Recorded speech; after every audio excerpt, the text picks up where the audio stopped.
இரண்டாவது நாள் இறைவன் மற்றொரு அதிசயத்தை உருவாக்குகிறார். வளிமண்டலத்தை படைக்கிறார்.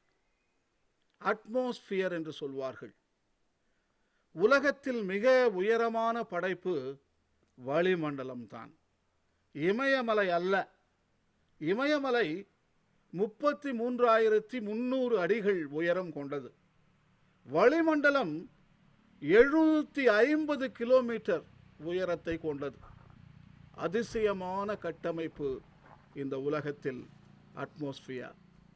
அட்மாஸ்பியர் பல உருவங்களை கொண்டது, பல வடிவமைப்புகளை கொண்டது. 15 கிலோமீட்டர் உயரத்திற்கு ட்ரோபோஸ்பியர் என்று சொல்வார்கள். அதற்கு மேல் இருப்பது ஸ்ட்ராட்டோஸ்பியர் என்று சொல்வார்கள். 50வது கிலோமீட்டரில் ஸ்ட்ராட்டோஸ்பியர் நிறைவு அடையும். அங்குதான் ஓசோன் கூரை என்று சொல்லக்கூடிய பாதுகாப்பு மண்டலத்தை இறைவன் வடித்து வைத்திருக்கின்றார். 3வது மேசோஸ்பியர் என்று சொல்வார்கள். 4வது தெர்மோஸ்பியர் என்று சொல்வார்கள். 6வது அயனோஸ்பியர் என்று சொல்வார்கள். அதற்கு பிறகு விண்வெளி, குளிர். இந்த வளிமண்டலம் இல்லை என்றால் உயிர் வாழ முடியாது.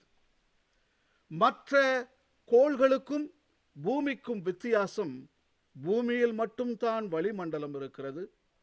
செவ்வாய் கிரகத்தில் வளிமண்டலம் இருக்கிறது, ஆனால் விஷ வளிமண்டலம், உயிர்கள் வாழ முடியாது.